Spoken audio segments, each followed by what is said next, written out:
Good evening to everyone who's tired of the bullshit and ready to finally do something about it. I know this is probably not the face that you wanted to see sitting in a chair on some live stream or internet program, however you want to put it, in front of you, about to give you another lecture about American democracy and your future and our values and what's going to happen to this country. But that's what you get. Personally, I don't want to be here. I don't want to be doing this. There's a million other things I'd rather be doing than risking my own life and time and future prosperity to warn you about what's going to happen with this country and where we're headed. But frankly, I don't think it really matters what happens on election day. Whatever happens, this country is frankly doomed if we don't do something about it. And when I say we, I mean there are two separate groups of people in modern America.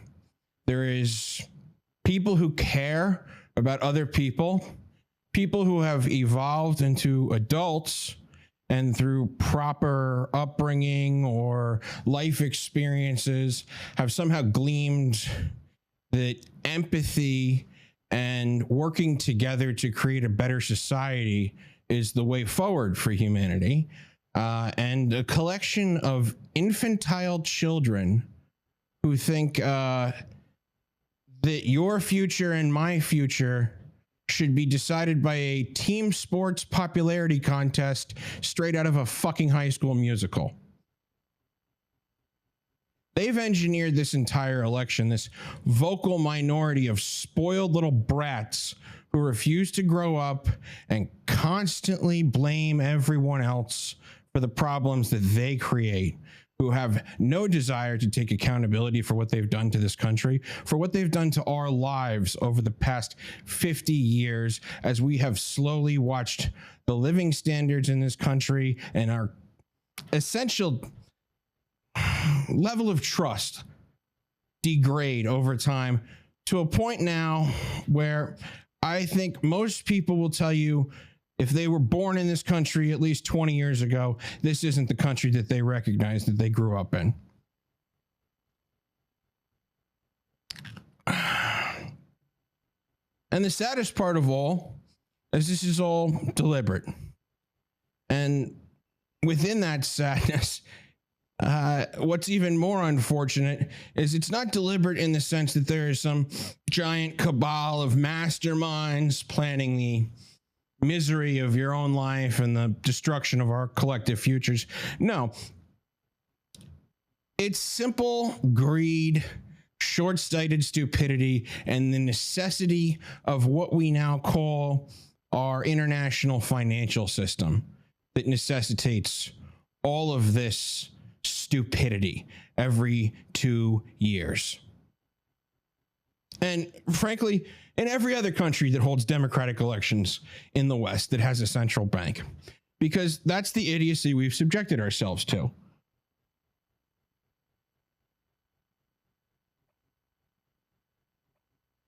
You see,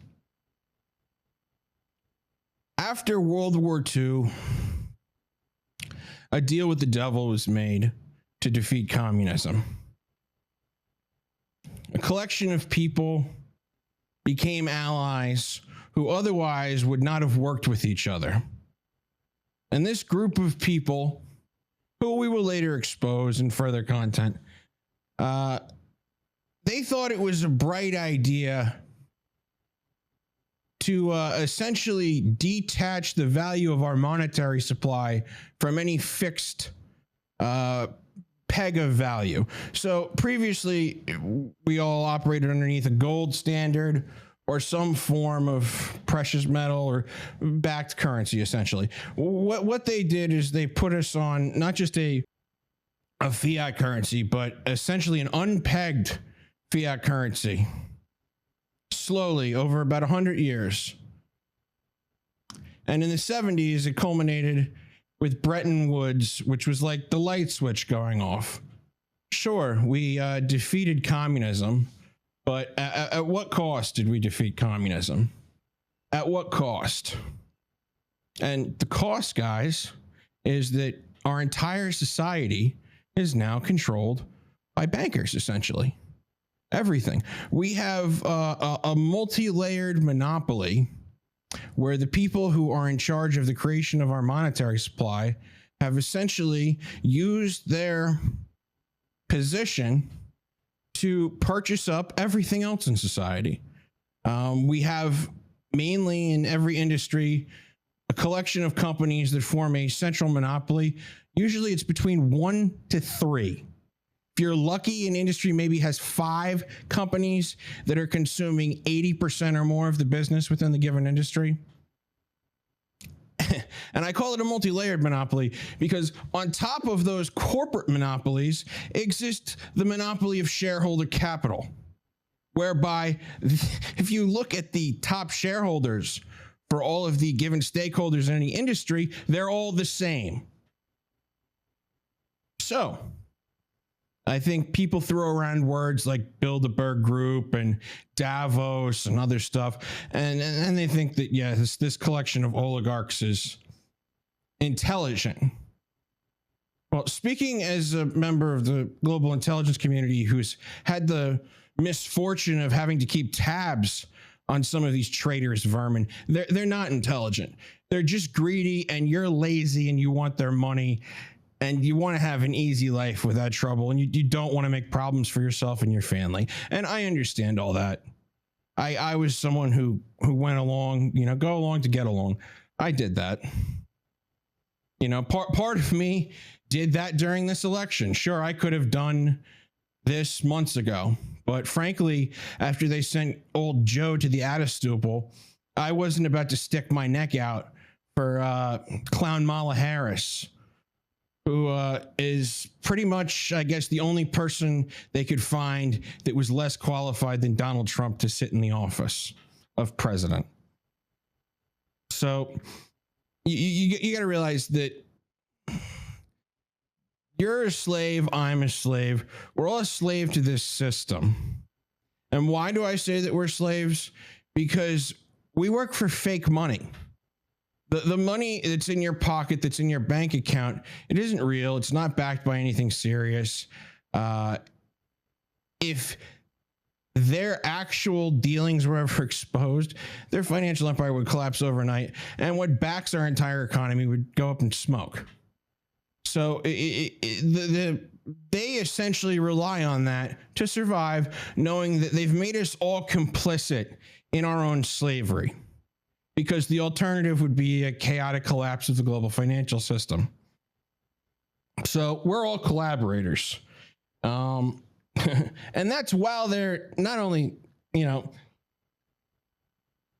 paying us with worthless money, but then making that money intentionally inflate in value to rob us even further. So that the dollar we save today will have maybe 20% or less of the purchasing power by the time we retire. What's that? That's just a backdoor to screw you. Screw everybody. You got to understand, in this society, there are slaves, which is everybody who isn't somebody. You might not want to admit it, but if you're on the side that 99% of society is on. As in, you're not a slave owner. But there's a collection of people in the middle who I call the plantation overseers, who have somehow tricked themselves that it's advantageous that we all operate in this society where the only value anything has anymore is as an economic function. They've sold out, and they've sold out your dignity and my dignity and the dignity of your families and your future children and all future children. For what? For fake money, for temporal status. Why? So they can be slave drivers on a plantation state that's operated by people who are about as creative and worthy of power as a late-stage Roman emperor. Yeah, That's pretty much it. They'll work on any, and obviously what we're talking about here is your classic, anything from classic corporate middle management to academia to, you know, pharma, and there's all these little individual plantation states that operate within a plantation society. And you have the majority of people on those different plantations are essentially slaves. A small collection of Massa's most loyal overseers to make sure the livestock work real good. And that's really what corporate management comes down to nowadays. How much further can you squeeze the lives of human beings to extract value from them? And what's the fucking purpose? Shareholder returns? Shareholder returns. Shareholder returns is as the highest human virtue. And they wrap it all in shit like DI and ESG, but it's all a load of horse shit. It's essentially them taking money out of the pockets of working people and putting it into the pockets of people who have never stepped foot into a fucking honest job a day in their life. A day in their life. These people have essentially proved to you they can engineer an entire election through the media, and we'll either go along actively as collaborators, like the clapping seals of the Democratic and Republican parties, or we'll do like I did for over a decade, and that most people do. They just go along to get along and accept that they can't change anything, so why bother? Why get upset? You just got to look out for yourself and your own and do the best you can. Well, you know what? That mindset gets you an even worse society that gets worse every single day. And I think that's observable now. I think that from 9/11 until today, the degradation of our rights and our value as individuals has gone so far off a cliff that no one can deny that we're at an impasse now, where we have to make a decision as humanity. We can either continue to answer to this troika of tyranny that made a dirty deal to defeat the Reds and set themselves up over Western civilization, or we can fight back. Now, what does fighting back mean? Well, it's certainly not something that's going to be described in a YouTube video short enough for you to actually watch. Let's be realistic. That's going to take months to get into. And that's frankly why I waited until election day to come forward. Because what was the point? I'm certainly not going to help Kamala Harris get elected. And anyone who's ever read a copy of the book I wrote knows my feelings on Donald Trump intimately. So the amount of people who are going to be ready to listen to the fact that we need an alternative is not going to be higher until after this election, unfortunately, because there's going to be a whole lot of people that are very disappointed one way or the other.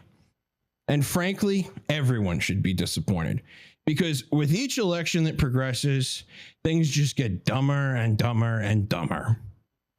And what? For what? So that a bunch of oligarchic donors can battle over the window dressing? Because that's all they fight over. I mean, it's nothing significant. No one has any solutions to the problems, the actual problems affecting this country, because they're all built in. And why do you want to fix something that you benefit from? I mean, take immigration. Immigration is such a complex issue. It's even easier to understand when you realize the economics of scale of the whole thing. So in the third world, they've been doing this disgusting thing for several decades, whereby they abort their female offspring to have larger families with more male children for various reasons: prestige, economic incentives, whatever you have it. So you have multiple countries like Nigeria or India that have surplus male populations in the tens of millions. These men will never find gainful employment. They'll never find a partner. They'll never start families. They're essentially societal deadweight that's just sitting around ready to throw a revolution. And that's not going to work for international capital because they need those places to extract resources and cheap labor from. So they're not going to want to see any kind of government put in place that actually gives a shit about the dignity of anyone that lives there. So what do? Oh, they realize that, well, certain social policies we've pushed in the West have also forced people to not be able to have families and to think of children as a burden instead of a blessing. Oh, I know what we'll do. We'll prop up our female, our fiat economy, and we'll solve the problem of females not having children by just bringing all the surplus men into the West. So you need to understand that Donald Trump's never going to fix immigration. The Democrats are never going to fix immigration because they're oligarchic donors who rely on the global financial system for their wealth and power, need this immigration as a function to keep their regime afloat. Has nothing to do with diversity or humanity or wanting to help people. And it has everything to do with keeping a corrupt financial system slowly chugging along like it ain't got a problem.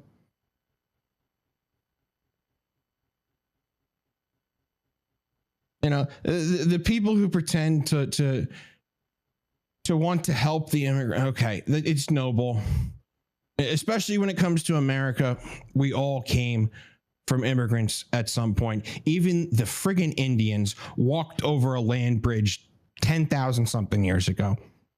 Okay? No one is native to these shores. The difference is immigration before the 90s was not nearly this forced or malicious. And it's all because of the abortion problem. It's all because when they brought family planning into the third world, they created a monstrous surplus male population that they didn't know what the hell to do with. So guess what, Westerners? You get to benefit from that. You get to get screwed. Your quality of life gets to decrease. And it's not necessarily because all these immigrants are bad people and all the other horse shit that, the pundits like to spout out. It's simple economics of scale and civics. We don't teach civics, so most people don't know what the hell that is. But when you keep packing people into a society and you don't upgrade any of the infrastructure, your quality of life degrades. Yeah.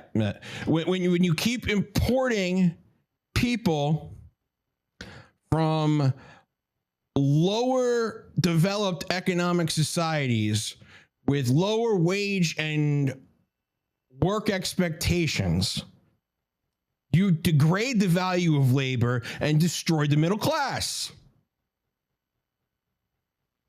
But just staple a green card to the diploma because that'll fix it. That'll keep it chugging along for another couple of years so the boomers can reverse mortgage their fucking homes and take another vacation. And that's why we're here, because none of you vote in primaries, but old people do. And the man on the TV tells them that they vote for these shit. They vote for these. I don't know how to be diplomatic about this. If they vote for these puppets of the oligarchy perpetually telling lies to their face that everything's going to be all right. But anyone with half a brain knows that's BS. Anyone with half a brain knows they've been getting snowed by now. I mean, if you're in... I have sympathy for all the people that are going to go pull a lever today for one or the other of these vermin and say to themselves, they're not as bad as the other one. I have full sympathy for that. At least you're being honest with yourselves. But the reason we have these two vermin is because there's a collection of, like I said, infantile children in this country who won't be honest with themselves, who won't admit that we've been treated like livestock and that we need to do something about it to reclaim our collective dignity as a people and as individuals.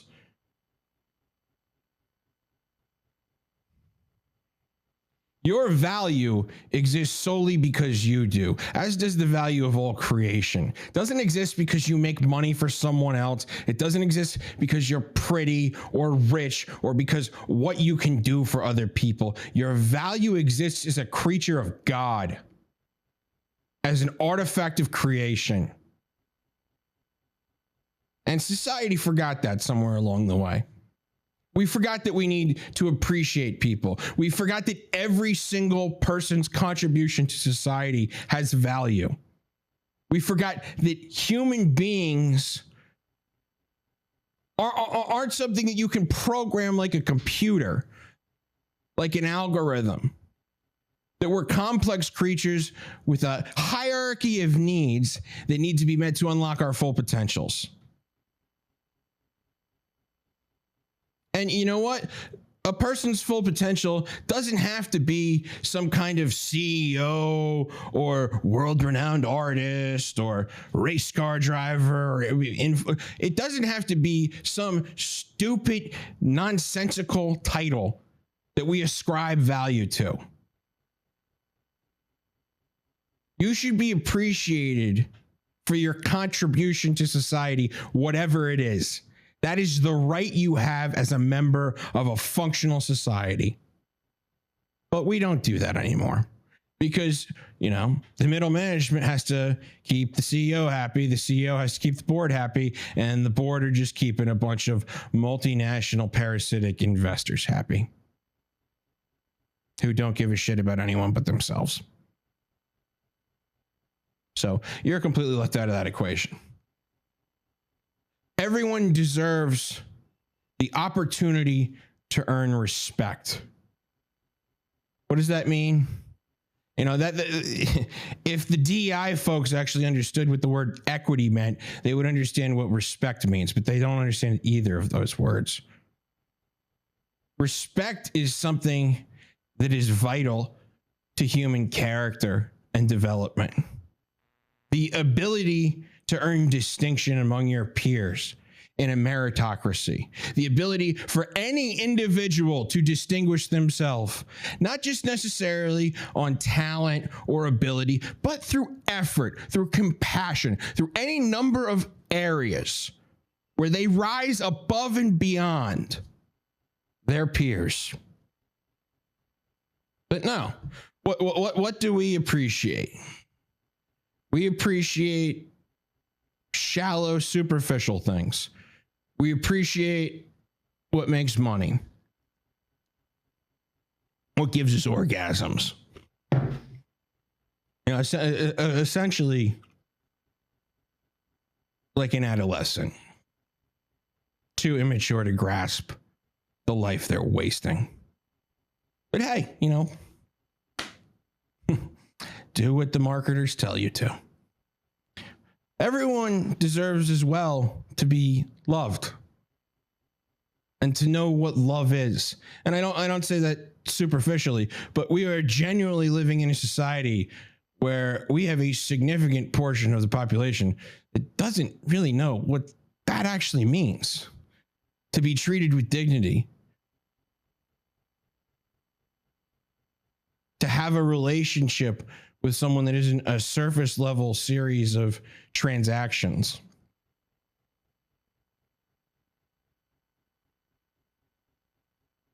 It's tragic.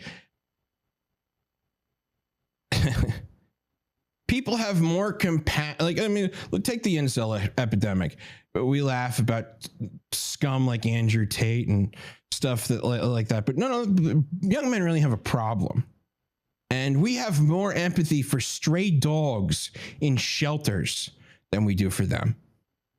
So that's why they turn to shit mongrel pimps like Andrew Tate to tell them what it means to be a man. And they grow up loveless, not knowing what it means to love and be loved.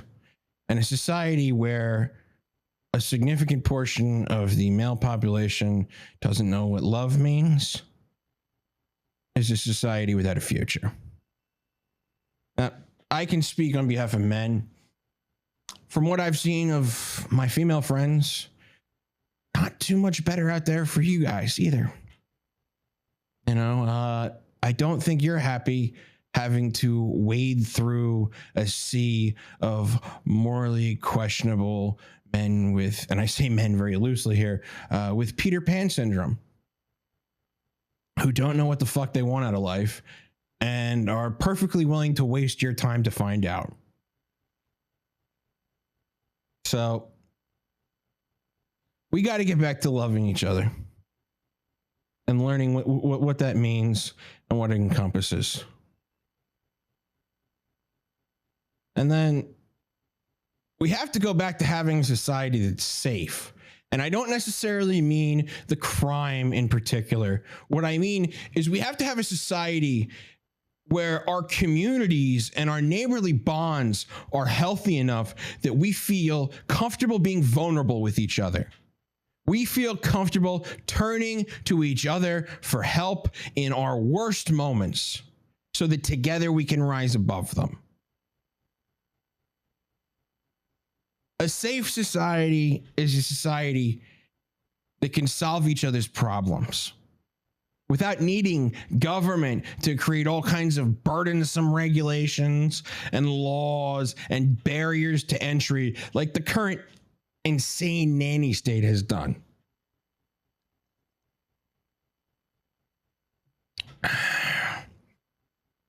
A safe society has a functional border and can control who becomes a member of it. I mean, that,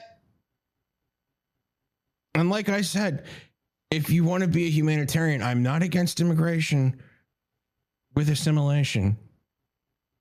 But if you don't have a border and if you don't ensure that the immigrants who come to your country assimilate into its culture, you don't have a country anymore in several generations. And personally, I'd like to have a country. I'd like to be able to raise my children in a place that isn't a corporate favela society.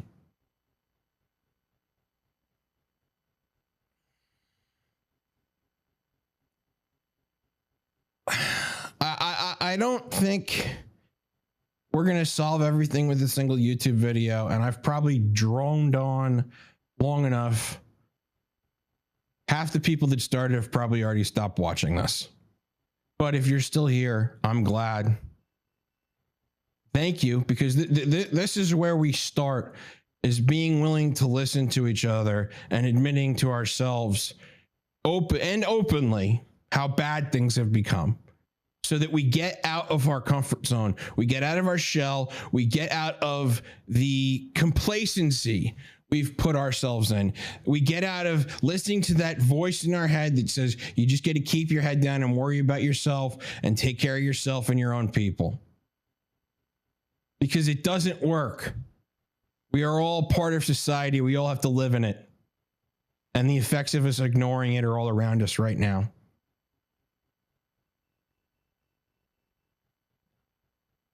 I mean, ultimately, this is going to require many years of work, and nobody wants to hear that, but it's going to. I mean, my life's work is humanity's emancipation, and my greatest joy will be seeing your dignity restored to you. But that starts with you, because all I can do is talk, and I can use my connections and the limited influence I have to try to make an impact. I can only do what any of us can do. But I need you, and the world needs you, and you need you.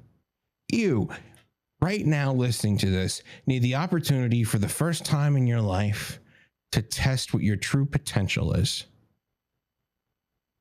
I want you to discover what it means to be a member of a community, a society, to share bonds with people you're willing to struggle with, to sacrifice with, and to build a better tomorrow with. I want you to earn your future.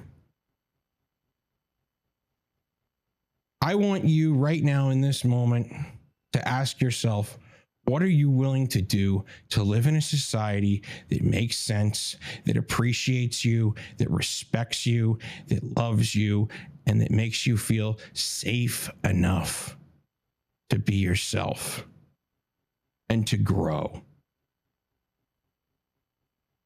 But hey, or you could just tune out and turn back on what you were listening before this and go right back into the slop, cultural rot. It's your choice. And I hope you make the right one. Until the next time, I wish you the best. We'll meet again soon.